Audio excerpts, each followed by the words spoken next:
Hey everybody, Michael here from GetFitOver40.com. A little bit of an update video. I've been kind of off the radar, even Instagram. I just really, the last probably week and a half, I just haven't been posting much. You know, maybe a couple things here and there.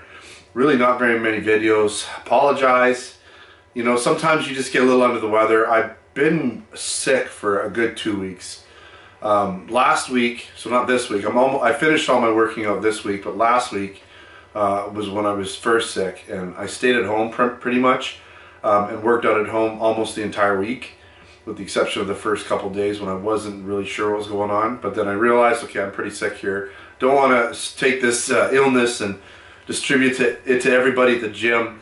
So I pretty much stayed home and worked out on my FT2, which is, it's a great backup, you know, I say backup gym, it's a great gym.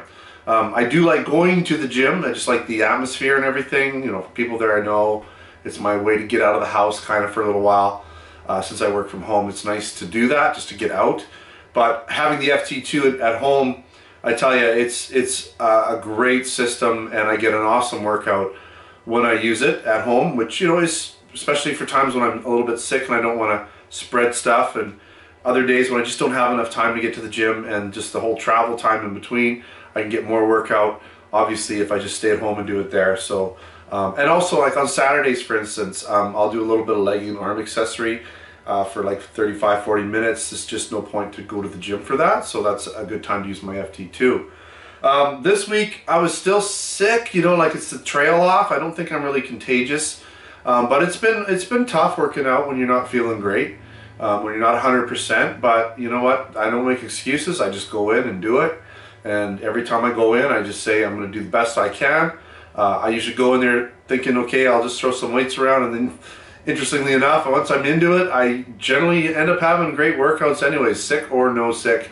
I almost always have a good workout and feel better for it. So that's one thing I always recommend people do, is just try and get it done. You know, just sort of try to trick yourself. If you're not feeling up to things, you know, you got to listen to your body. You can't overdo things, obviously, if your body's not ready for it. Listen to your body, but oftentimes you're more prepared to do a workout than you think once you get going. Okay, so give it a shot. So that's the sick thing, you know. And when I'm sick like that, I don't feel like I'm taking pictures. I'm just trying to get it done right. I'm less concerned with photo opportunities and video opportunities. So that's another reason. When was it? Yesterday I had a deadlift day, and I think I'm going to make a video about injuries, about how to avoid injuries, because I think I'm becoming a bit of an expert on it, because I've been injured so many times, but luckily not really serious injuries. As we get older, you know, injuries happen pretty easily. You have to really train smart to avoid them. But even with that said, and I generally don't get hurt very often, I'm pretty healthy. My shoulders are good, my knees are good, my hips are good. Almost 100% good. My elbows and even in here, ligaments in here are feeling really good. I've been smart about my training. But yesterday doing a deadlift, and I've pulled muscles doing deadlifts before. I pulled my back a few times, like way back when. It's been years since I pulled my back, but I pulled hamstrings. And so because of that, I'm pretty smart about my deadlift. And I was doing, you know, my regular deadlift, moving up the weight as I went. Got up to 405, did a set of 5, felt great. So then I did a set of 10. It felt great. It felt like I literally had another 5 left on the table. But I was, you know, because of the sickness thing, I wasn't trying to overdo the reps. And so I said, I'll do another set of 10. And I pulled the first rep off the ground. It came up fine, but the back did not want to go along with the rest of the body. The back decided that it was time to do a little snippy snip and pull a little bit. Luckily, nothing too severe. It's just like one of those things where it's tender, you know, hard to sleep with. When you stop moving it, it gets really tight. But when I'm moving around, it feels okay. So I just got to be careful with it. But I definitely pulled something in my back, you know, a strain for sure, a mild tear, but nothing really serious. And so why did that happen? I have a feeling it happened because I've been on this bulk. I've been getting stronger, especially in my legs and other parts of my body. But typically your lower back, you know, unless you're doing all these crazy back exercises, is going to be a little slower to keep up with the rest of you, especially if you're not deadlifting regularly. And I do deadlift, but only once a week. So, you know, the legs get trained in other ways twice a week, and many, actually 3 times a week, whereas the back, I'm only really hitting once a week. So I think it was lagging.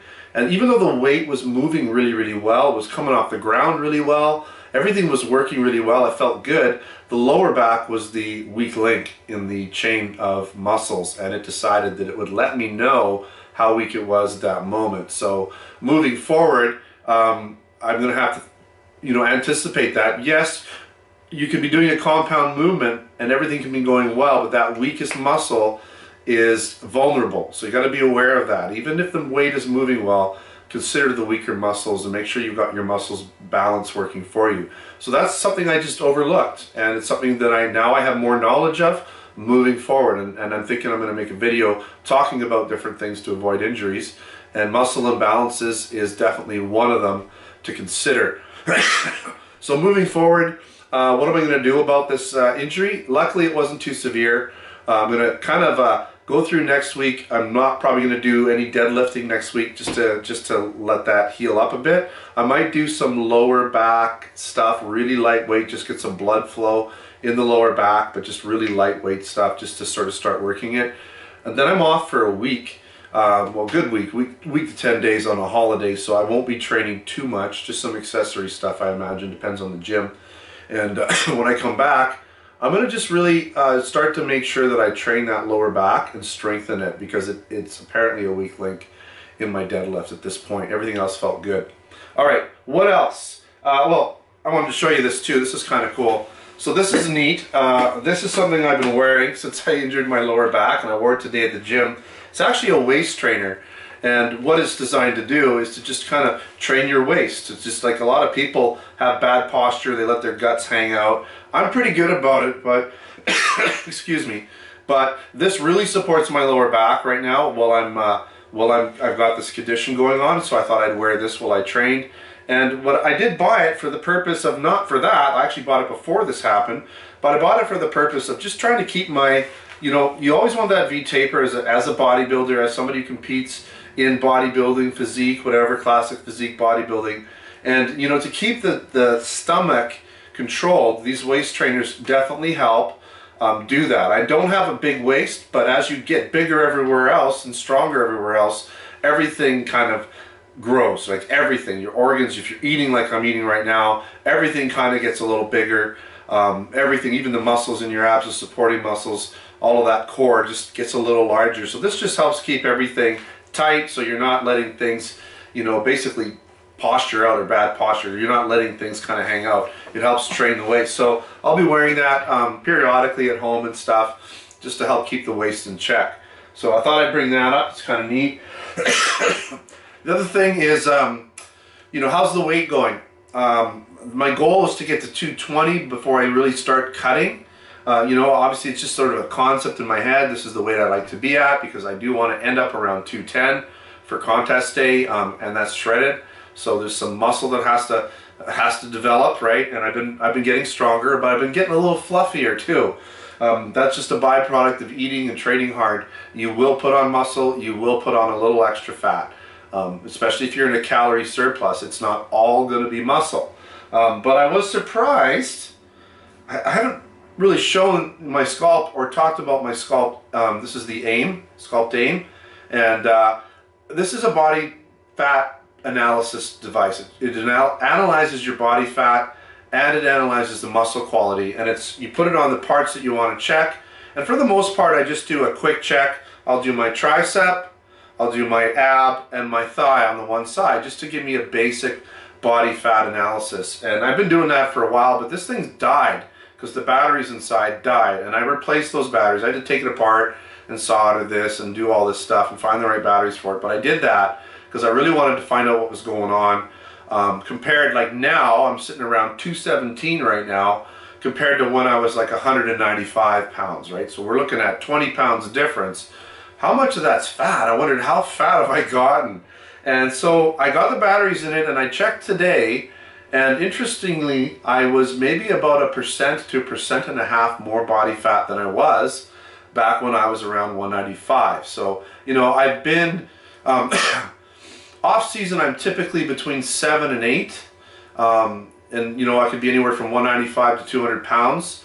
And then on season, this thing starts to freak out a little bit when I get really, really low. Like, it doesn't like to show me readings below 7% much. Even when I'm crazy shredded, it has trouble with that. But you know, it does kind of start to work a little bit more accurate once I start to get to say 6-7% body fat. It starts to smarten up a little bit.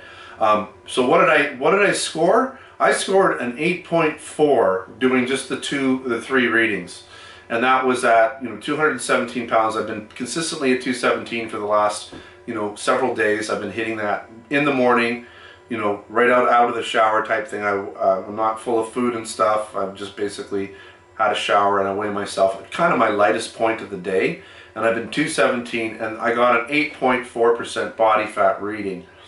Now, that said, I definitely am carrying a lot more fat than I really want to.